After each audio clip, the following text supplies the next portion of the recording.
إن الحمد لله نحمده ونستعينه ونستغفره ونؤمن به ونتوكل عليه ونعوذ بالله من شرور أنفسنا ومن سيئات أعمالنا من يهده الله فلا مضل له ومن يضلله فلا هادي له ونشهد أن لا إله إلا الله ونشهد أن محمدًا عبده ورسوله أرسله بالهدى ودين الحق ليظهره على الدين كله ولو كره المشركون صلى الله على محمد وعلى آله وبارك وسلم تسليما كثيرا كثيرا فيا أيها الناس اتقوا الله حق تقاته فقد قال الله تعالى في القرآن الكريم يا أيها الذين آمنوا اتقوا الله حق تقاته ولا تموتن إلا وأنتم مسلمون وقال الله تعالى يا أيها الذين آمنوا اتقوا الله ولتنظر نفس ما قدمت لغد واتقوا الله إن الله خبير بما تعملون رب اشرح لي صدري ويسر لي أمري واحلل عقدة من لساني يفقهوا قولي وما توفيقي إلا بالله عليه توكلت وإليه ينيب. പ്രിയപ്പെട്ട സത്യവിശ്വാസികളെ, വിശ്വാസിനികളെ, ജീവിതത്തിൻ്റെ എല്ലാ മേഖലകളിലും റബ്ബ് സുബ്ഹാനഹു വ തആലയെ തഖ്വ ചെയ്ത് സൂക്ഷിച്ചുകൊണ്ട് ജീവിക്കണമേ എന്ന് ഞാൻ ആദ്യമായി എൻ്റെ നഫ്സിനോടും തുടർന്ന് നിങ്ങൾ ഓരോരുത്തരോടും ഓർമ്മപ്പെടുത്തുകയാണ്, വസീയത്ത് ചെയ്യുകയാണ്. അല്ലാഹു സുബ്ഹാനഹു വ തആല അവനെ തഖ്വ ചെയ്ത് ജീവിക്കുന്ന നല്ല അടിയാറുകളുടെ കൂട്ടത്തിൽ നമ്മളെല്ലാം ഉൾപ്പെടുത്തി അനുഗ്രഹിക്കുമാറാകട്ടെ. നമ്മിൽ നിന്ന് വന്നു പോയിട്ടുള്ള ചെറുതും വലുതുമായിട്ടുള്ള എല്ലാ തെറ്റുകുറ്റങ്ങളെയും അല്ലാഹു സുബ്ഹാനഹു വ തആല പുറത്തു മാപ്പാക്കി നൽകുമാറാകട്ടെ. മാതാപിതാക്കളോടൊപ്പം, ബന്ധുമിത്രാദികളോടൊപ്പം, ഭാര്യസന്താനങ്ങളോടൊപ്പം, പ്രിയപ്പെട്ടവരോടൊപ്പം, ഹബീബായ റസൂലുള്ളാഹി സ്വല്ലല്ലാഹു അലൈഹി വസല്ലമയോടൊപ്പം അള്ളാഹുവിൻ്റെ ജന്നാത്തുൽ ഫിർദൗസിൽ ഇതുപോലെ ഒരുമിച്ച് കൂടുന്ന ഭാഗ്യവാന്മാരുടെ കൂട്ടത്തിൽ അള്ളാഹു നമ്മളെല്ലാം ഉൾപ്പെടുത്തി അനുഗ്രഹിക്കുമാറാകട്ടെ. ആമീൻ യാ റബ്ബൽ ആലമീൻ. ഏറെ പ്രിയം നിറഞ്ഞ എൻ്റെ ശബ്ദം ശ്രവിക്കുന്ന സുഹൃത്തുക്കളെ, സഹോദരിമാരെ, ഈ വർഷത്തിലെ ജൂൺ മാസത്തിൻ്റെ ഓരത്തിലാണ് ഞാനും നിങ്ങളുമെല്ലാം ഈ വെള്ളിയാഴ്ച ദിവസം പള്ളിയിൽ ഒരുമിച്ച് കൂടിയിരിക്കുന്നത്. ജൂൺ മാസത്തെക്കുറിച്ച് ഓർക്കുമ്പോൾ എൻ്റെയും നിങ്ങളുടെയുമെല്ലാം മനോമുഖരത്തിലേക്ക് ഓടിവരുന്ന ഗ്രഹാതുരതയുടെ ചില ഓർമ്മകളുണ്ട്. പണ്ട് വർഷങ്ങൾക്ക് മുമ്പ് ഇരിക്കൂറിലെ ഇടവഴികളിൽ കൂടിയും റോഡുകളിൽ കൂടിയും മണ്ണിട്ട പാതയിലൂടെയും പുതിയ കുപ്പായവും പുതിയ വസ്ത്രവും, വളരെ പഴയ കാലഘട്ടങ്ങളിൽ അങ്ങനെ പുതുതായി ഒന്നും ഉടുക്കാനില്ലെങ്കിലും പുതിയ വസ്ത്രത്തിൻ്റെ മണത്തോടുകൂടി, പുതിയ പുസ്തകങ്ങളുടെ ഗന്ധങ്ങളോടുകൂടി സ്കൂൾ വരാന്തയിലേക്ക്, സ്കൂളിലേക്ക് ഒരു ചെറിയ ചാറ്റൽ മയക്ക് കൊടയും പിടിച്ചു പോയ ഓർമ്മ എനിക്കും നിങ്ങൾക്കുമെല്ലാമുണ്ട്. ഇന്ന് നമ്മൾ വളർന്ന് വലുതായി പിതാക്കന്മാരും പ്രപിതാക്കന്മാരുമായി മാറിയ നമ്മൾ ഇന്ന് നമ്മുടെ മക്കളെ, അല്ലെങ്കിൽ കൊച്ചുമക്കളെ സ്കൂൾ തുറക്കുന്നതിന് മുന്നോടിയായി അവരെ പറഞ്ഞ് അയക്കേണ്ടതിൻ്റെ ഒരുക്കത്തിലാണ്. അവർക്കാവശ്യമുള്ള സാധന സാമഗ്രികൾ വാങ്ങി വെക്കുന്നതിൻ്റെ തയ്യാറെടുപ്പിലാണ് ഞാനും നിങ്ങളുമെല്ലാം ഉള്ളത്. നമ്മുടെ എല്ലാം വലിയ ആഗ്രഹമാണ് മക്കൾക്ക് നല്ല വിദ്യാഭ്യാസം നൽകുക, മക്കൾക്ക് നല്ല അറിവ് കൊടുക്കുക, നല്ല സ്കൂളിൽ ചേർത്ത് നന്നായി പഠിച്ച് വളരുന്നവനായി മാറുക എന്നുള്ളതെല്ലാം നമ്മുടെ എല്ലാം ആഗ്രഹവും സ്വപ്നമാണ്. പരിശുദ്ധ ദീനുൽ ഇസ്ലാം ഖുർആൻ വിദ്യാഭ്യാസത്തിലേക്കും അറിവിലേക്കും എത്രത്തോളം പ്രാധാന്യം പറഞ്ഞിട്ടുണ്ട് എന്ന് ഞാൻ നിങ്ങളോട് വിശദമായി പറയേണ്ടതിൻ്റെ ആവശ്യമില്ല, നിങ്ങൾക്കെല്ലാം നന്നായി അറിയാം. ജബലുന്നൂറിലെ ഹിറാ ഗുഹയിൽ ധ്യാനനിമഗ്നനായിരുന്ന ഹബീബായ റസൂലുള്ളാഹി സ്വല്ലല്ലാഹു അലൈഹി വസല്ലമിൻ്റെ അടുക്കൽ ജിബ്രീൽ എന്ന മലക്ക് വന്ന് ലോകത്താദ്യമായി ഉരുവിട്ട് കൊടുത്ത് വിശുദ്ധ ഖുർആനിലെ ആദ്യ വാക്യം ഇഖ്റ ബിസ്മി റബ്ബിക്കല്ലദീ ഖലഖ് ഖലഖൽ ഇൻസാന മിൻ അലഖ് ഇഖ്റ വറബ്ബുക്കൽ അക്രം അല്ലദീ അല്ലമ ബിൽ ഖലം അല്ലമൽ ഇൻസാന മാ ലം യഅലം എന്നുള്ള 5 ആയത്തുകളായിരുന്നു എന്ന് എനിക്കും നിങ്ങൾക്കുമെല്ലാം നന്നായി അറിയാം. ഇന്ത്യ മഹാസംസ്കാരത്തിലെ ഒഴിച്ചുകൂടാൻ പറ്റാത്ത വിശ്വവിഖ്യാതമായ ഗ്രന്ഥമാണല്ലോ ഭഗവത്ഗീത.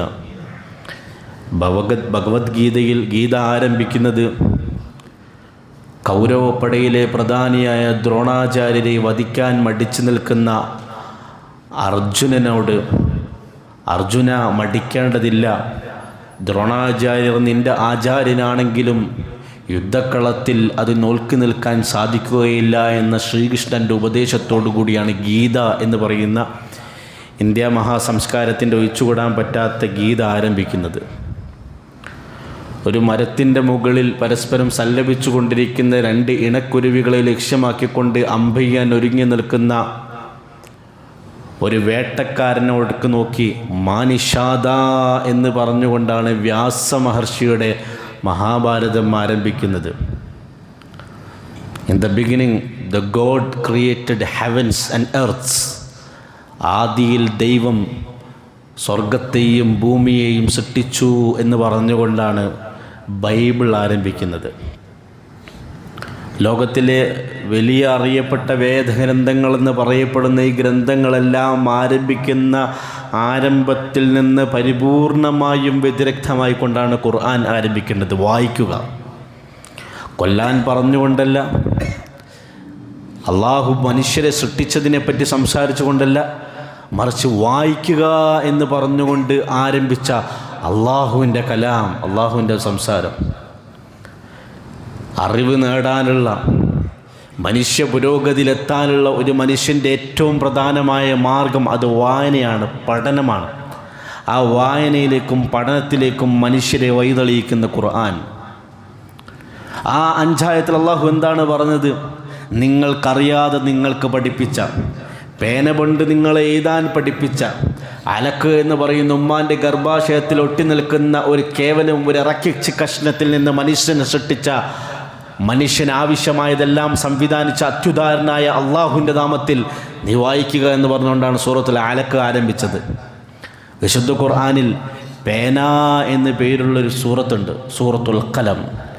നൂൻ വൽ ഖലമി വമാ യസ്തുറൂൻ മാ അൻത ബിനിഅമതി റബ്ബിക ബിമജ്നൂൻ. നിങ്ങൾ എഴുതാൻ ഉപയോഗിക്കുന്ന പേന തന്നെയാണ് സത്യം. അതുപയോഗിച്ചുകൊണ്ട് നിങ്ങൾ തീർക്കുന്ന കവിതകളും നോവലുകളും അറിവുകളും വിദ്യാഭ്യാസത്തിൻ്റെ ഏത് ചില്ലകളാവട്ടെ അതെല്ലാം തന്നെയാണ് സത്യം. മാ അൻത ബിനിഅമതി റബ്ബിക ബിമജ്നൂൻ. അള്ളാഹു നിങ്ങളുടെ എല്ലാം തലച്ചോറ് നൽകിയതിൻ്റെ പേരിൽ, അള്ളാഹു നിങ്ങളെ വിവേകികളാക്കിയതിൻ്റെ പേരിൽ, അള്ളാഹു നിങ്ങളെ ബുദ്ധിമാന്മാരായിക്കൊണ്ട് ജനിപ്പിച്ചതിൻ്റെ പേരിൽ നിങ്ങളാരും മജ്നൂനുകളല്ല, നിങ്ങളാരും ഭ്രാന്തന്മാരല്ല. മനസ്സിലാക്കാനും അറിയാനും പഠിക്കാനും ചിന്തിക്കാനും എല്ലാമുള്ള കഴിവ് മനുഷ്യ നിനക്ക് നൽകിയത് അള്ളാഹു ആണെന്ന് പറഞ്ഞുകൊണ്ടാണ് സൂറത്തുൽ ഖലം ആരംഭിക്കുന്നത്. ഏറെ നമ്മൾ ഓതാറുള്ള സൂറത്താണ് സൂറത്തുർ റഹ്മാൻ. ആ സൂറത്തുർ റഹ്മാനിൽ അള്ളാഹു റഹ്മാനായ അള്ളാഹുവിൻ്റെ പലവിധത്തിലുള്ള അനുഗ്രഹങ്ങളെക്കുറിച്ച് സംസാരിച്ചു. സ്വർഗത്തിലെ അനുഗ്രഹങ്ങൾ, സ്വർഗത്തിലെ സുഖാനുഗ്രഹങ്ങൾ, ഭൂമിയിൽ അള്ളാഹു മനുഷ്യന് ജീവിക്കാൻ ആവശ്യമായി സംവിധാനിച്ച ഭയവൽക്കങ്ങളെയും പലതിനെയും പറ്റി സംസാരിച്ചു. എന്നാൽ സൂറത്തുർ റഹ്മാനിൽ റഹ്മാനായ കരുണാനിധിയായ കരുണാവാരിധിയായ അള്ളാഹുവിൻ്റെ ഏത് അനുഗ്രഹത്തെ പറ്റിയാണ് ആദ്യം പറഞ്ഞതെന്ന് നിങ്ങൾ വായിക്കണം. അർ റഹ്മാൻ അല്ലമൽ ഖുർആൻ ഖലഖൽ ഇൻസാൻ അല്ലമഹുൽ ബയാൻ. മനുഷ്യ, റഹ്മാനായ അള്ളാഹു നിങ്ങൾക്ക് നൽകിയ ഏറ്റവും വലിയ അനുഗ്രഹം കമ്മ്യൂണിക്കേഷൻ സ്കില്ലാണ്. സംസാരിക്കാനുള്ള പാഠം, കേട്ടത് മനസ്സിലാക്കാനുള്ള പാഠം. നോക്കൂ, ഖുർആനിൽ ഏറ്റവും ആദ്യമായി അവതീർണമായ പ്രധാനപ്പെട്ട സൂറത്തുകളെല്ലാം സൂറത്തുൽ അലക്കിൽ വായനയെപ്പറ്റി പറയുന്നു, സൂറത്തുൽ ഖലമിൽ പേനയെപ്പറ്റി സംസാരിക്കുന്നു, സൂറത്തുർ റഹ്മാനിൽ സംസാരത്തെപ്പറ്റിയും കേൾവിയെപ്പറ്റിയും സംസാരിക്കുന്നു. അത്രമാത്രം വിദ്യാഭ്യാസത്തെക്കുറിച്ച്, അറിവിൻ്റെ പ്രാധാന്യതയെക്കുറിച്ച് സംസാരിച്ച് വിശുദ്ധ ദീനുൽ ഇസ്ലാം, അള്ളാഹുവിൻ്റെ കലാമായ ഖുർആൻ. ഒരു വേള ഞാൻ ആലോചിച്ചു പോവുകയാണ്, ഖുർആനിക ആയത്തുകൾ ഓതിയിട്ട് ഇസ്ലാം എത്രമാത്രം അറിവിന്, വിദ്യാഭ്യാസത്തിന് പ്രാധാന്യം നൽകുന്നു എന്ന് നിങ്ങളോട് ഞാൻ പറഞ്ഞു തരേണ്ടതിൻ്റെ ആവശ്യമില്ല. കാരണം അത്രമാത്രം അറിവാർജിക്കാൻ വേണ്ടിയുള്ള ശ്രമങ്ങൾ നമ്മൾ നടത്തുന്നുണ്ട്. നമ്മുടെ കുട്ടികൾക്ക്, കുഞ്ഞുങ്ങൾക്ക് ഏത് ഇൽമാണോ, ഏത് അറിവാണോ, ഏത് ഡിഗ്രിയാണോ, ഏത് പോസ്റ്റ് ഗ്രാജുവേഷനാണോ ലഭിക്കേണ്ടത് അത് മനസ്സിലാക്കി ലോകത്തിൻ്റെ മുഖമൂലകളിലുള്ള ഇൻസ്റ്റിറ്റ്യൂട്ടുകളിലേക്കും കോളേജുകളിലേക്കും യൂണിവേഴ്സിറ്റികളിലേക്കും നമ്മുടെ നാട്ടിലെ കൊച്ചു കേരളത്തിലെ കുഞ്ഞുങ്ങളെല്ലാം നമ്മൾ പറഞ്ഞ് പഠിപ്പിക്കുന്നുണ്ട്. ഒരു കാലഘട്ടത്തിൽ നമ്മുടെ നാട്ടിലെ മുസ്ലിം സമുദായം, മഹാന്മാരായ നമ്മുടെ നേതാക്കന്മാർ, മതസാമുദായിക നേതാക്കന്മാർ, രാഷ്ട്രീയ നേതാക്കന്മാർ, അവർ ഈ ഇരിക്കൂറിൻ്റെ പറമ്പുകളിലൊക്കെ നടത്തിയ പ്രഭാഷണത്തിൻ്റെ വരികൾ നിങ്ങൾക്ക് ഓർമ്മയുണ്ടാകും. എൻ്റെ സമുദായമേ, നിങ്ങൾ ആരാൻ്റെ വെള്ളം കോരികളും വിറക് വെട്ടുകാരുമായിട്ട് ജീവിതം തുലക്കാൻ പാടില്ല. നിങ്ങൾ പഠിച്ച് വളരണം എന്ന് മുൻകഴിഞ്ഞ മഹത്തുക്കളുടെ വാക്കുകൾ കേട്ടുകൊണ്ട് കേരളത്തിലെ മുസ്ലിം ഉമ്മത്ത് സമുദായം വിദ്യാർജിച്ചു. ഇന്ന് വിദ്യാഭ്യാസത്തിൻ്റെ കുറവില്ല, മറിച്ച് ആ വിദ്യാഭ്യാസം കൊണ്ട് നമ്മൾ നേടിയെടുക്കേണ്ട മൂല്യങ്ങളുടെ കുറവുണ്ട്, മൂല്യത്തിൻ്റെ ശോഷണമുണ്ട്, മൂല്യങ്ങളുടെ കുറവുണ്ട്. എന്താ മൂല്യങ്ങളുടെ കുറവുണ്ട് എന്ന് പറയാൻ കാരണം? ഉമ്മാനെ തൊയ്ക്കുന്നവൻ, ഉപ്പാനെ വീട്ടിൽ നിന്ന് പുറത്താക്കുന്നവർ, അവരാരും ഇന്നത്തെ കാലത്ത് അക്ഷരാഭ്യാസമില്ലാത്ത ആളുകളല്ലല്ലോ. അവരിലെ പലരും തങ്ങളുടെ പേരിൻ്റെ കൂടെ LLB എന്നും MBBS എന്നും MBA എന്നുമുള്ള അക്ഷരക്കൂട്ടങ്ങളെ ഡിഗ്രികളായിട്ടും പോസ്റ്റ് ഗ്രാജുവേഷനായിട്ടും തങ്ങളുടെ പേരിൻ്റെ കൂടെ എഴുതുന്ന ആളുകളാണല്ലോ ഉമ്മാനെ തൊയ്ക്കുന്നത്. ഒരുപാട് പഠിച്ചു, പഠനം കഴിഞ്ഞ് മടങ്ങി വന്നപ്പോൾ ഉപ്പാനെയും ഉമ്മാനെയും വിലയില്ലാണ്ടായി. അവരെ വീട്ടിൽ നിന്ന് പുറത്താക്കുന്ന അവസ്ഥ വന്നു. അവിടെയാണ് ഞാൻ ഓതി വെച്ച സൂറത്തുർ റഹ്മാനിലെയും കലമിലെയും സൂറത്തുൽ അലക്കിലെയും ആയത്തുകൾ ഒന്നും കൂടി നമ്മൾ ഓതണമെന്ന് പറഞ്ഞത്. പഠിച്ചാൽ മാത്രം പോരാ, ഇഖ്റ ബിസ്മി റബ്ബിക്കല്ലദീ ഖലഖ്, നീ വായിക്കണം. പക്ഷേ അള്ളാഹുവിൻ്റെ നാമത്തിൽ നീ വായിക്കണം. നമ്മൾ ഒരുപാട് വായിച്ചു, നമ്മൾ ഒരുപാട് പഠിച്ചു, പക്ഷേ അള്ളാഹുവിൻ്റെ നാമത്തിൽ നമ്മൾ എത്രമാത്രം പഠിച്ചു? അള്ളാഹുവിൻ്റെ നാമത്തിൽ നമ്മൾ എത്രമാത്രം അറിവാർജിച്ചു? പലപ്പോഴും വളരെയധികം ഖേദകരമായൊരു വസ്തുത സൂചിപ്പിക്കട്ടെ, ഒരുപാട് ഡിഗ്രികൾ കരസ്ഥമാക്കിയ ആളുകൾ, പല പോസ്റ്റ് ഗ്രാജുവേഷൻ കരസ്ഥമാക്കിയ ആളുകൾ, അങ്ങനെയുള്ള ഒരാൾ മലയാളം വായിക്കുമ്പോൾ അയാൾക്ക് അക്ഷരത്തെറ്റ് വരുമ്പോൾ അത് വളരെ മോശമായി നമ്മൾ കണക്കാക്കും. ലോകത്തിലെ തന്നെ നിലവിലുള്ള നല്ല യൂണിവേഴ്സിറ്റിയിൽ പഠിച്ചു വളർന്ന ഒരാൾ ഇംഗ്ലീഷ് വായിക്കുന്ന സമയത്ത് ആ വായനയിൽ മിസ്റ്റേക്ക് വരുമ്പോൾ അത് വളരെ മോശമായി നമ്മൾ കരുതാറുണ്ട്. പക്ഷെ പലപ്പോഴും ഖുർആനിൻ്റെ മജ്ലിസുകളും ഖുർആൻ ക്ലാസ്സുകളും നടക്കുന്ന സമയത്ത് വളരെ ഖേദകരമായി ഉണ്ടായ മാനസിക അനുഭവം, ഖുർആൻ ഓതുന്ന സമയത്ത് ആ ഖുർആനിക ആയത്തുകൾ തെറ്റില്ലാതെ ഓതാൻ നമുക്ക് സാധിക്കുന്നില്ല എന്നുള്ളത് എത്രമാത്രം ഖേദകരമായൊരു വസ്തുതയാണ്. നമ്മൾ പലതും പഠിച്ചു, പലതും അറിഞ്ഞു, പക്ഷേ വായിക്കൂ എന്ന് നമ്മളെ പഠിപ്പിച്ച ഖുർആൻ ഒന്നും തെറ്റില്ലാതെ എന്തുകൊണ്ടാണ് നമുക്ക് ഓതാൻ പറ്റാത്തത്? അതിലെ പല ആയത്തുകളും ഓതുന്ന സമയത്ത് നമുക്ക് അക്ഷരപ്പിശകുകൾ വരുന്നത് എന്തുകൊണ്ടാണ്? ഞാൻ ഓതുന്നത് തെറ്റിപ്പോകും എന്നുള്ള പേടിയോടുകൂടി മാത്രം ഓതേണ്ടി വരുന്ന ഒരു ഗതികെട്ടൊരവസ്ഥ നമുക്കുണ്ടായതിൻ്റെ പിറകിലുള്ള കാരണം എന്താണ്? ആ ഖുർആനിൻ്റെ പഠനത്തിൽ നമ്മൾ അത്രമാത്രം പിറകിലാണോ എന്നുള്ളതാണ് അതിൻ്റെ വസ്തുത. 5ാം ക്ലാസ് വരെയും 6ാം ക്ലാസ് വരെയും പ്രാഥമിക ലെവലിലാണ് നമ്മുടെ നാട്ടിൽ സാധാരണഗതിയിൽ മതവിദ്യാഭ്യാസം നടക്കുന്നത്. 6ാം ക്ലാസ് 7ാം ക്ലാസ് വരെ ഉണ്ടാവും, അതിനുശേഷം സ്റ്റോപ്പാക്കും. 10ാം ക്ലാസ് ലെവലിൽ പോകുന്ന +1 +2 ലെവലിലുള്ള അല്ലെങ്കിൽ ഡിഗ്രി ലെവലിലുള്ള പോസ്റ്റ് ഗ്രാജുവേഷൻ ലെവലിലുള്ള കുട്ടികൾക്ക് യാതൊരുവിധ ദീനി വിദ്യാഭ്യാസം നേടാൻ സാധിക്കാത്ത ഒരു കാലത്തല്ല നമ്മൾ ജീവിക്കുന്നത്. ഞാൻ നേരത്തെ സൂറത്തുർ റഹ്മാൻ ഓതി വെച്ചു. ആ സൂറത്തുർ റഹ്മാനിൽ അള്ളാഹു ഖുർആനെ പഠിപ്പിച്ചെന്ന് പറഞ്ഞു. അള്ളാഹുവാണ് നിങ്ങൾക്ക് കമ്മ്യൂണിക്കേഷൻ സ്കില്ല് പഠിപ്പിച്ചെന്ന് പറഞ്ഞു. ഇതെല്ലാം പഠിപ്പിച്ച ശേഷം അള്ളാഹു സുബ്ഹാനഹു വ തആല പറഞ്ഞത് അർ-റഹ്മാൻ അല്ലമൽ ഖുർആൻ ഖലഖൽ ഇൻസാൻ അല്ലമഹുൽ ബയാൻ അശ്ശംസു വൽ ഖമറു ബിഹുസ്ബാൻ വൻ-നജ്മു വശ്-ശജറു യസ്ജുദാൻ വസ്-സമാഅ റഫഅഹ വവളഅൽ മീസാൻ അല്ലാ തതഗൂ ഫിൽ മീസാൻ വഅഖീമുൽ വസ്ന ബിൽ ഖിസ്തി വലാ തുഖ്സിറുൽ മീസാൻ. നീ എത്ര പഠിച്ചാലും, നീ എത്ര അക്കൗണ്ടൻസി പഠിച്ചാലും, നീ എത്ര ബികോം പഠിച്ചാലും, നീ എത്ര എംകോം പഠിച്ചാലും അത് പഠിക്കൽ കൊണ്ട് മാത്രമായില്ല. നീ നിൻ്റെ കച്ചവടത്തിൽ കള്ളത്തരം കാണിക്കാൻ പാടില്ല. നീ നിൻ്റെ ഇടപാടുകളിൽ കള്ളത്തരം കാണിക്കാൻ പാടില്ല. നീ നിൻ്റെ തൂക്കലുകളിൽ കള്ളത്തരം കാണിക്കാൻ പാടില്ല എന്ന് പറയുന്ന ഖുർആനിക ആയത്ത് സൂറത്തുൽ ഖലം ഞാൻ ഓതി. അല്ലാഹു സുബ്ഹാനഹു വ തആല അറിവിനെ മനുഷ്യന് നൽകി എന്നുള്ള ഖുർആൻ ആയത്ത് ഓതി. എന്തിനാണ് അറിവ്? അറിവ് മനുഷ്യന് അള്ളാഹുവിലേക്ക് എത്തുന്ന സന്മാർഗത്തിലേക്ക് എത്തിക്കാൻ വേണ്ടിയാണ്. അതുകൊണ്ടാണ് നബി സല്ലല്ലാഹു അലൈഹി വസല്ലം പറഞ്ഞത് മൻ സലക ത്വരീഖൻ യൽതമിസു ഫീഹി ഇൽമൻ സഹലല്ലാഹു ലഹു ത്വരീഖൻ ഇലൽ ജന്ന. ഒരാൾ അറിവ് നേടുന്ന മാർഗത്തിൽ പുറപ്പെട്ടാൽ അല്ലാഹു സുബ്ഹാനഹു വ തആല സ്വർഗത്തിലേക്കുള്ള വഴി അവൻ എളുപ്പമാക്കി കൊടുക്കുമെന്ന് നബി സല്ലല്ലാഹു അലൈഹി വസല്ലം പഠിപ്പിക്കുന്നു. നമ്മൾ ആലോചിച്ച് നോക്കൂ, ഒരു കുട്ടിയെ നമ്മൾ പഠിക്കാൻ വേണ്ടി ഒരു നാട്ടിലേക്ക് പറഞ്ഞയക്കുന്നു, ഡൽഹിയിലേക്ക് പറഞ്ഞയക്കുന്നു, മുംബൈയിലേക്ക് പറഞ്ഞയക്കുന്നു, ബാംഗ്ലൂരിലേക്ക് പറഞ്ഞയക്കുന്നു. അവിടെ പഠിച്ച് നമ്മുടെ കുട്ടി നാട്ടിലേക്ക് മടങ്ങി വരുമ്പോഴത്തേക്കന്നെ അവന് ലഹരിക്ക് അഡിക്റ്റായി മാറിയിട്ടുണ്ടെങ്കിൽ അവൻ ചെലവഴിച്ച ആ വർഷങ്ങൾ പായായതല്ലേ? അതല്ലേ സൂറത്തുൽ ഖലമിൽ അല്ലാഹു പറഞ്ഞത് ഇന്ന റബ്ബക ഹുവ അഅലമു ബിമൻ ളല്ല അൻ സബീലിഹി വഹുവ അഅലം ബിൽ മുഹ്തദീൻ. നിങ്ങൾ അറിവ് നേടുന്നത്, നിങ്ങൾ പഠിക്കുന്നത് നിങ്ങൾ അല്ലാഹുവിൻ്റെ സന്മാർഗത്തിൽ തന്നെ ആവാൻ വേണ്ടിയാണ്. ആരൊക്കെയാണ് വൈകേടിലായി പോകുന്നതെന്നും ആരൊക്കെയാണ് സന്മാർഗത്തിൽ ചലിക്കുന്നതെന്നും കൃത്യമായിട്ട് അള്ളാഹുവിനറിയാം. അതുകൊണ്ട് എൻ്റെ പ്രിയപ്പെട്ട സുഹൃത്തുക്കളെ, നമ്മളെ മക്കൾക്ക് നമ്മൾ ഇൻസ്റ്റിറ്റ്യൂട്ടുകൾ തിരഞ്ഞെടുക്കുമ്പോൾ, സ്ഥാപനങ്ങളെ തിരഞ്ഞെടുക്കുമ്പോൾ അവിടെ പഠിച്ചാൽ എൻ്റെ കുട്ടിക്ക് ജോലി കിട്ടുമോ എന്നുള്ള ഒരു മാനദണ്ഡം മാത്രം നമ്മൾ നോക്കാൻ പാടില്ല.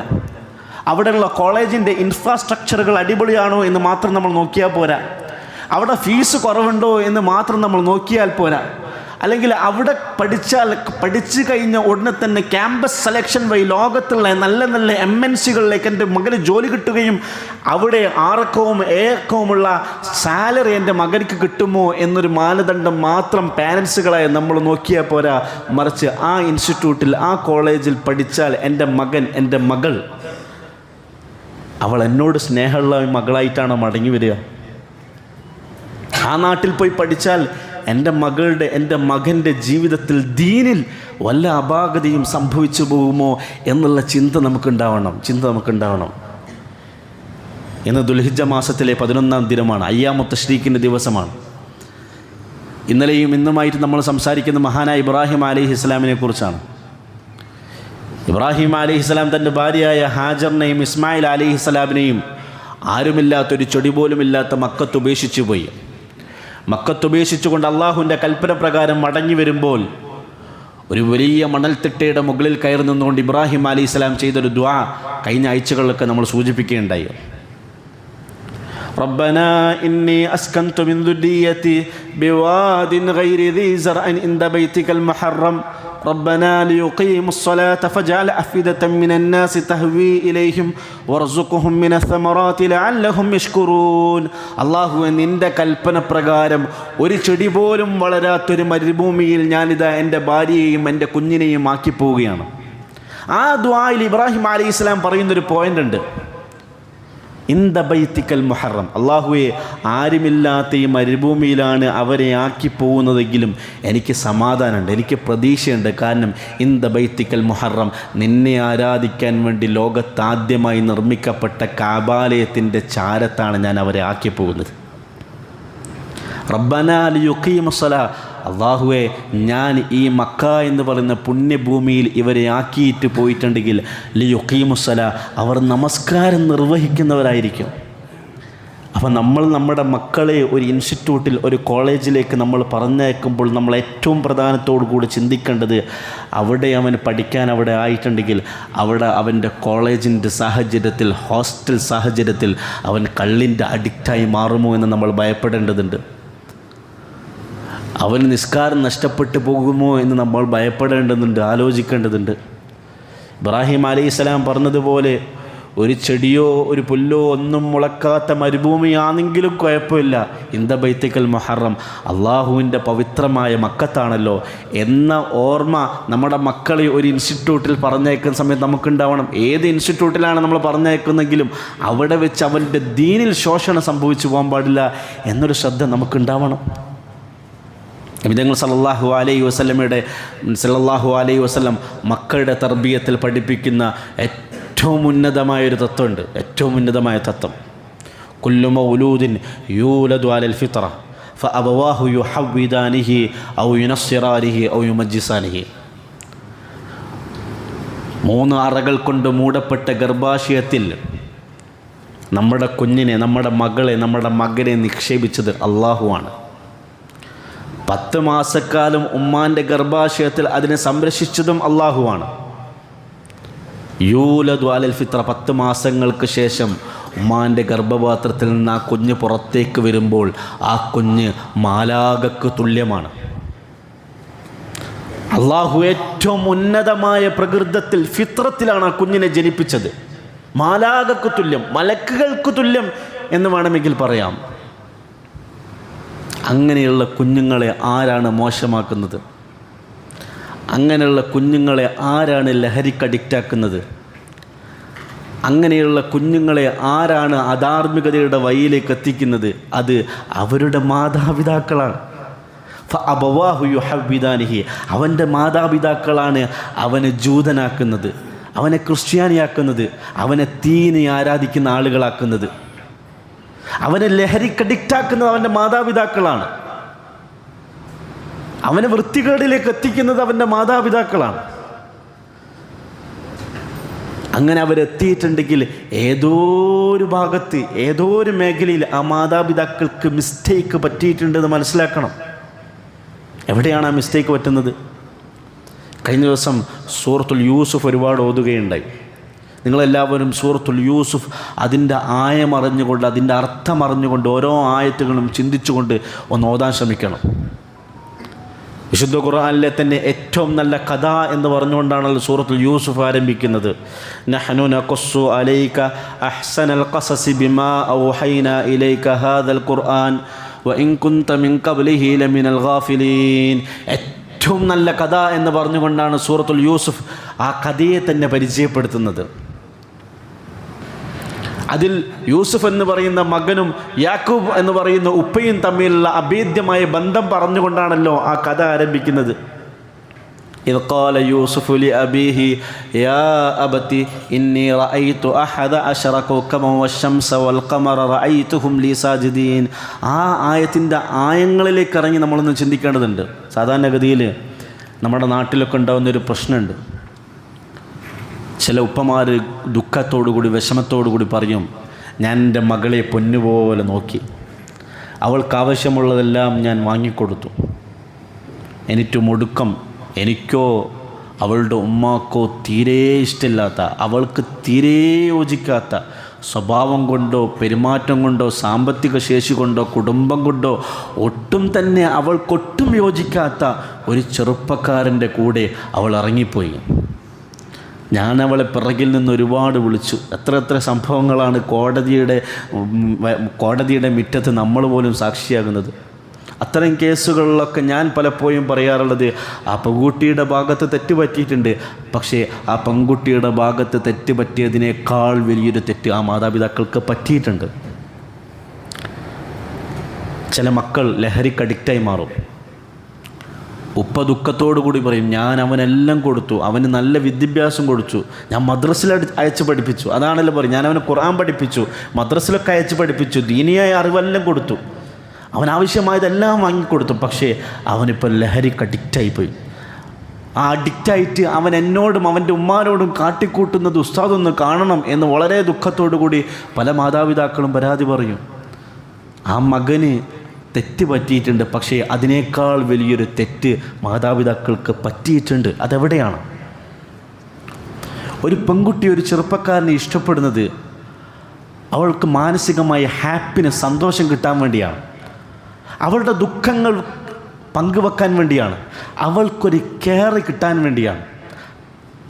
ഈ കെയറും ഈ ഹാപ്പിനെസ്സും അവൾക്ക് ദുഃഖം പങ്കുവെക്കാനൊരിടം അവളുടെ മാതാപിതാക്കളുടെ അടുക്കൽ പരിപൂർണമായി 100% കിട്ടാത്തൊരു സമയത്താണ് ആ മാതാപിതാക്കൾ പോലും ഇഷ്ടപ്പെടാത്തൊരു ചെറുപ്പക്കാരൻ്റെ കൂടെ ഈ പെൺകുട്ടി ഒളിച്ചോടുന്നത്. ഒരാൺകുട്ടി ലഹരിക്ക് അഡിക്റ്റായി മാറുന്നു. എങ്ങനെയാണ് ഒരു ആൺകുട്ടി, ഒരു ചെറുപ്പക്കാരൻ ലഹരിക്ക് അഡിക്റ്റായി മാറുന്നത്?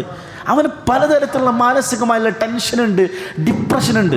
അത് സഹിക്കാൻ സാധിക്കാതെ ആ ഹാപ്പിനെസ് കിട്ടാൻ വേണ്ടിയാണ് ലഹരിക്ക് അഡിക്റ്റ് ആകുന്നത്. എന്തേ ഈ കുട്ടിക്ക് തൻ്റെ മാനസികമായിട്ടുള്ള സംതൃപ്തിയും റാഹത്തും തൻ്റെ മാതാപിതാക്കളുടെ അടുക്കൽ കിട്ടാത്തത്? അവിടെയാണ് യൂസുഫ് അലൈഹിസ്സലാമിൻ്റെ കഥ നിങ്ങൾ നോക്കേണ്ടത്. ചെറിയ കുട്ടി ഒരു സ്വപ്നം കാണുന്നു. സാധാരണഗതിയിൽ നമ്മൾ എന്തെങ്കിലും കാര്യം പുതുതായി കണ്ടാൽ ആദ്യം ആരോടാണ് പറയുക? ഉമ്മയോട് പറയും. പക്ഷെ ഇവിടെ നോക്കൂ, യൂസുഫ് അലൈഹിസ്സലാം രാത്രി ഒരു സ്വപ്നം കാണുന്നു. 11 നക്ഷത്രങ്ങളും സൂര്യനും ചന്ദ്രനും തനിക്ക് സുജൂദ് ചെയ്യുന്നു. ആ സ്വപ്നം രാത്രിയിൽ കണ്ടപ്പോൾ അത് കൗതുകരമായി തോന്നുന്നു. കണ്ട ഉടനെ തന്നെ പിറ്റേന്ന് രാവിലെ ഉപ്പാൻ്റെ അടുക്കൽ പോകുന്നു. ഇത് ഖാല യൂസുഫ് ലി അബീഹി, യൂസുഫ് അലൈഹിസ്സലാം യാക്കൂബ് അലൈഹിസ്സലാമിന് പറയുന്നത് യാ അബത്തി. അറബി ഭാഷയിൽ ഉപ്പ എന്ന് വിളിക്കാൻ യാ അബി എന്നുള്ള പദം മാത്രം പ്രയോഗിച്ചാൽ മതി. പക്ഷേ യൂസുഫ് അലൈഹിസ്സലാം വിളിക്കുന്നത് യാ അബത്തി, എൻ്റെ പുന്നാര ഉപ്പ, എൻ്റെ പ്രിയപ്പെട്ട ഉപ്പ. സ്നേഹത്തോടു കൂടിയുള്ള വിളിവിളിച്ച് ഉപ്പാനോട് സംസാരിക്കുകയാണ്. ഇന്നി റഅയ്തു അഹദ അശറ കൗകബൻ, ഞാൻ 11 നക്ഷത്രങ്ങളെ കണ്ടു. വശംസ വൽ ഖമറ, സൂര്യനെയും ചന്ദ്രനെയും കണ്ടു. റഅയ്തുഹും ലീ സാജിദീൻ, അവർക്കെനിക്ക് സുജൂദ് ചെയ്യുന്നതായി ഞാൻ കണ്ടു. ആ ആയത്തിൽ തന്നെ 2 തവണ റഅയ്തു എന്നുള്ള പദം ഉപയോഗിച്ചുകൊണ്ട് ഞാൻ കണ്ടു എന്ന് ഉപയോഗിച്ചിട്ടുണ്ട്. അതെന്തുകൊണ്ടാണ് മുഫസ്സിരീങ്ങൾ, ഖുർആൻ വ്യാഖ്യാതാക്കൾ വ്യക്തമാക്കുന്നുണ്ട്. യൂസുഫ് അലൈഹിസ്സലാം ഈ സംഭവം ഉപ്പാനോട് പറഞ്ഞു കൊടുക്കുന്ന സമയത്ത് യൂസുഫ് അലൈഹിസ്സലാം വളരെ ചെറിയ കുട്ടിയായിരുന്നു. ചെറിയ കുട്ടികളാണ് സംസാരിക്കുന്ന സമയത്ത് വിക്കി പറഞ്ഞ പദം തന്നെ 1-2 തവണ ആവർത്തിച്ച് പറയുക എന്ന് പറഞ്ഞാൽ അത്രത്തോളം ബോധമോ വിവേകമോ ഒന്നും എത്തിയിട്ടില്ല. അത്ര കുട്ടിയായിരിക്കുന്ന സമയത്ത് പോലും താൻ കണ്ട ഒരു സ്വപ്നത്തെക്കുറിച്ച് യാക്കൂബ് അലൈഹി ഇസ്ലാമിനോട് യൂസുഫ് അലൈഹി ഇസ്ലാം പറഞ്ഞിട്ടുണ്ടെങ്കിൽ അവർക്കിടയിൽ അത്രത്തോളം മാനസികമായിട്ടുള്ള ബോണ്ടിങ് ഉണ്ട്. ആ മാനസികമായിട്ടുള്ള ബോണ്ടിങ് നമ്മളും മക്കളും ഇടയിൽ നഷ്ടപ്പെടുമ്പോഴാണ് പെൺകുട്ടി ഒളിച്ചോടുന്നത്, ആൺകുട്ടി ലഹരിക്ക് അഡിക്റ്റ് ആകുന്നത്. മക്കളെ കുറ്റം പറയണ്ട. ആധുനിക മനഃശാസ്ത്രത്തിൽ അതിന് പറയുക, നിങ്ങൾ മക്കളോടൊപ്പം വാല്യുബിൾ ആയിട്ടുള്ള ടൈം ചെലവഴിക്കണമെന്നാണ്. പലപ്പോഴും ഗൾഫിൽ ജോലി ചെയ്യുന്ന പ്രവാസികളെ, നമ്മൾ മലയാളികൾക്കിടയിൽ മുസ്ലിമുകൾക്കിടയിൽ ഏറ്റവും കൂടുതൽ പ്രവാസികളാവുമല്ലോ. പലപ്പോഴും ഞാൻ പലരോടും പറയാറുള്ളത്, അല്പം ബുദ്ധി മുട്ടിയാലും പ്രശ്നമില്ല, നാട്ടിലുണ്ടാക്കുന്ന വീട് ഉണ്ടാക്കുന്ന ലക്ഷം കുറച്ച് കുറഞ്ഞാലും പ്രശ്നമില്ല, പരമാവധി ഫാമിലിയായിട്ട് ഗൾഫിൽ ജീവിക്കണം. ഗൾഫിൽ ജീവിക്കുന്നുണ്ട്, പരമാവധി ഫാമിലിയായിട്ട് തന്നെ ജീവിക്കുക. മക്കളോടൊപ്പം വാല്യുബിളായ ടൈം ചെലവഴിക്കുക, മക്കളോടൊപ്പം ജീവിക്കുക, മക്കൾ പറയുന്നത് കേൾക്കുക, മക്കളോടൊപ്പം സംസാരിക്കുക, മക്കളോടൊപ്പം ഇരുന്ന് കളിക്കുക. യാക്കൂബ് അലൈഹി ഇസ്ലാം തൻ്റെ മകന് വാല്യുബിളായിട്ടുള്ള ടൈം കൊടുക്കുന്നതിൻ്റെ പേരിലാണ്, തൻ്റെ മകൻ പറയുന്ന എന്തും കൗതുകത്തോട് കേൾക്കുന്ന ഒരു ഉപ്പയായതിൻ്റെ പേരിലാണ് യൂസുഫ് അലൈഹി ഇസ്ലാം താൻ കണ്ട സ്വപ്നത്തെ ഉപ്പാനോട് പോയി പറഞ്ഞു കൊടുത്തത്. ആ ഒരു ബോണ്ടിങ് നമ്മൾ മക്കൾക്കുമായിട്ട് നമ്മൾ ഉണ്ടാക്കണം. ആ ഉണ്ടാക്കിയാൽ മാത്രമാണ് മക്കളുമായിട്ടുള്ള തർബിയത്ത് ഏറ്റവും മഹിതമായി മാറുകയുള്ളൂ. ഹബീബായ റസൂലുള്ളാഹി സ്വല്ലല്ലാഹു അലൈഹി വസല്ലം വെള്ളിയാഴ്ചയുടെ ഈ മിമ്പറിനെ നമ്മൾ എത്രത്തോളം പവിത്രമായി കരുതുന്നുണ്ട്. ഞാനിപ്പോൾ ഖുതുബ പറഞ്ഞുകൊണ്ടിരിക്കുന്നതിൻ്റെ ഇടയിൽ പെട്ടെന്ന് ഈ മിമ്പറിൽ നിന്ന് ഇറങ്ങി വന്നിട്ടുണ്ടെങ്കിൽ എന്ത് നിങ്ങൾ കരുതും? എന്നാൽ ഹബീബായ റസൂലുള്ളാഹി സ്വല്ലല്ലാഹു അലൈഹി വസല്ലം മദീനത്തുൽ മുനവ്വറയിലെ മസ്ജിദുൻ നബവിയിൽ ഇതുപോലെ വെള്ളിയാഴ്ച ഖുതുബ നിർവഹിച്ചു കൊണ്ടിരിക്കുന്ന സമയത്ത് വാതിൽ പടിക്കൽ കൂടി പ്രവാചകൻ്റെ പേരക്കുട്ടികളായ ഹസനും ഹുസൈനും കടന്നു വന്നു. മിമ്പറിൽ ഖുതുബ പറഞ്ഞുകൊണ്ടിരിക്കുന്ന പ്രവാചകൻ സല്ലല്ലാഹു അലൈഹി വസല്ലം ഓടിപ്പോയി ആ പേരക്കുട്ടികളെ തോളിലെടുത്തു തിരിച്ച് മിമ്പറിൽ വന്നുകൊണ്ട് ഖുതുബ നിർവഹിച്ച റസൂലുള്ളാഹി സല്ലല്ലാഹു അലൈഹി വസല്ലം. കഴിഞ്ഞ ദിവസം ബലിപെരുന്നാളായിരുന്നു. പ്രവാചക ഹദീസുകൾ വായിച്ചിട്ടുണ്ടെങ്കിൽ ഈദ്ഗാഹിലേക്ക് പ്രവാചകൻ സല്ലല്ലാഹു അലൈഹി വസല്ലം പോയ ഒരു സംഭവം നമുക്ക് വായിക്കാൻ സാധിക്കും. തൻ്റെ പേരക്കുട്ടികളായ ഹസൻ ഹുസൈനെയും തൻ്റെ 2 തോളുകൾ ഇരുത്തിക്കൊണ്ട് ഈദ്ഗാഹിലേക്ക് നടന്നുപോയ റസൂലുള്ളാഹി സ്വല്ലല്ലാഹു അലൈഹി വസല്ലം. ഈദ്ഗാഹിലേക്ക് പോകുന്ന പലരും ഒട്ടകപ്പുറത്ത് യാത്ര ചെയ്യുമ്പോൾ ഹസനും ഹുസൈനും ചോദിച്ചു, ഉപ്പാപ്പ നമുക്കെന്തേ ഒട്ടകമില്ലാത്തത് എന്ന് ചോദിച്ചു. പെരുന്നാളിൻ്റെ ദിവസം നബി തങ്ങൾ സല്ലല്ലാഹു അലൈഹി വസല്ലം തലയിലണിഞ്ഞ ഷാളിൻ്റെ 2 അറ്റങ്ങൾ തൻ്റെ പേരക്കുട്ടികളുടെ കയ്യിൽ കൊടുത്തിട്ട് പറഞ്ഞു, നിങ്ങളുടെ ഒട്ടകം ഞാനാണ്, ഇതാ കടിഞ്ഞാണ് പിടിച്ചോളൂ എന്ന് പറഞ്ഞുകൊണ്ട് തട്ടത്തിൻ്റെ 2 അരികുകൾ കുഞ്ഞുങ്ങളെ ഏൽപ്പിച്ചു. കുഞ്ഞുങ്ങൾ ചോദിച്ചു, ഉപ്പാപ്പ അവരുടെ ഒട്ടകത്തിന് ശബ്ദമുണ്ടല്ലോ, അതിങ്ങനെ മുക്രയിടുന്നുണ്ടല്ലോ, നമ്മുടെ എന്താ ഒട്ടകം എന്താ മുക്രയിടാത്തതെന്ന് ചോദിച്ചു.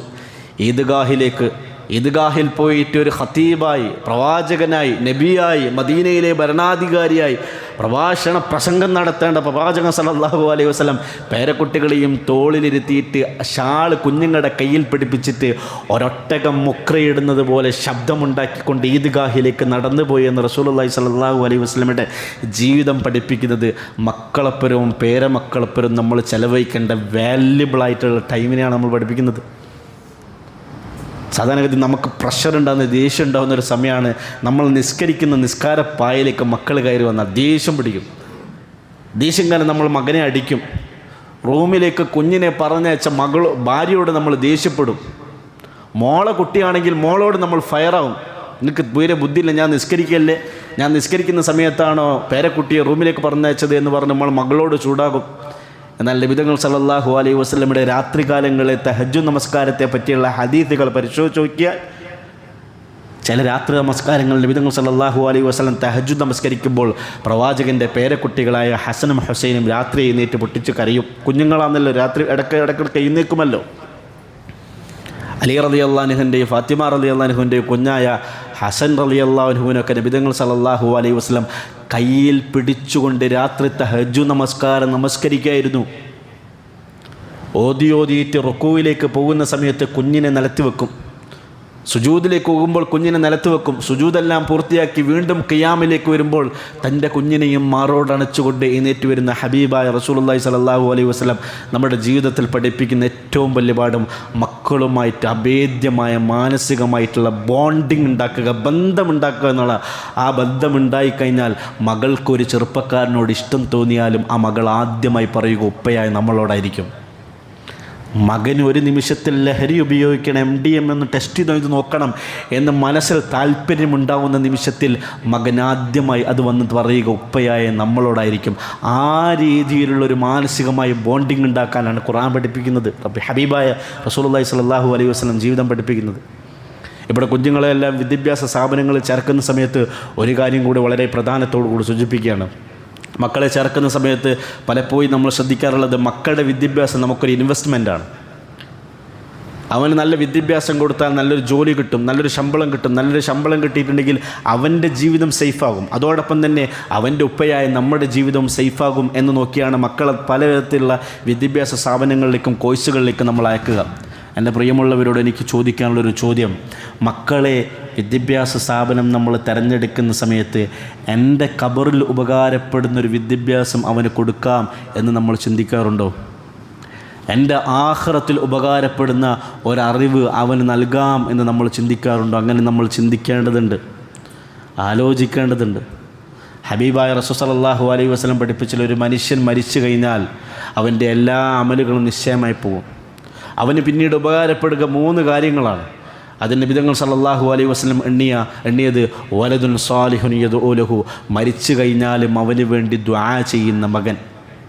അപ്പം നമ്മുടെ കുഞ്ഞിനൊരു വിദ്യാഭ്യാസം നൽകുമ്പോൾ, ഒരറിവ് പഠിപ്പിക്കുമ്പോൾ, അവരെ ഇൻസ്റ്റിറ്റ്യൂട്ടിൽ ചേർക്കുമ്പോൾ ഞാൻ മരിച്ചാൽ എനിക്ക് വേണ്ടി ദുആ ചെയ്യുന്ന മകനായി മാറുമോ എന്ന് ആലോചിച്ചുകൊണ്ടായിരിക്കണം നമ്മൾ ചേർക്കേണ്ടത്. രണ്ടാമത് നബി തങ്ങൾ സല്ലല്ലാഹു അലൈഹി വസല്ലം പറഞ്ഞത് ഇൽമുൻ നാഫിഉൻ, ഉപകാരപ്പെടുന്ന അറിവ് എന്ന് പറഞ്ഞാൽ എന്താണ്? നമ്മുടെ മക്കളെ ഹാഫിളീങ്ങളാക്കണം, ഖുർആൻ മനഃപ്പാഠം പഠിച്ച മക്കളാക്കി മാറ്റണം, ദീനിൻ്റെ ഇൽമ് നേടിയ മക്കളായി മാറണം. അങ്ങനെ മാറിയാൽ ഉപകാരം അവരുടെ ജീവിതത്തിൽ ദീനുണ്ടാകും. അവർ മനുഷ്യരോട് ദീനിലേക്ക് ക്ഷണിക്കും, ആളുകളോട് നന്മ കൽപ്പിക്കുകയും ആളുകളെ തിന്മയിൽ നിന്ന് തടയുകയും ചെയ്യും. അപ്പോൾ അതിൻ്റെ പ്രതിഫലമെല്ലാം ഖബറിൽ കിടക്കുന്ന നമ്മൾക്കെത്തും. നമ്മൾ സാധാരണഗതിയിൽ റമളാനുകൾക്ക് തറാവീഹ് നമസ്കാരത്തിൽ നോർത്ത് ഇന്ത്യയിൽ നിന്നുള്ള ഇമാമുമാരുടെ പിറകിൽ നിസ്കരിക്കാറുണ്ട്. എൻ്റെ പ്രിയമുള്ളവരോട് എനിക്ക് ചോദിക്കാനുള്ളത്, നമുക്കൊരു സ്വപ്നം ഉണ്ടാവണ്ടേ, നമുക്കൊരു പ്രതീക്ഷ ഉണ്ടാവണ്ടേ?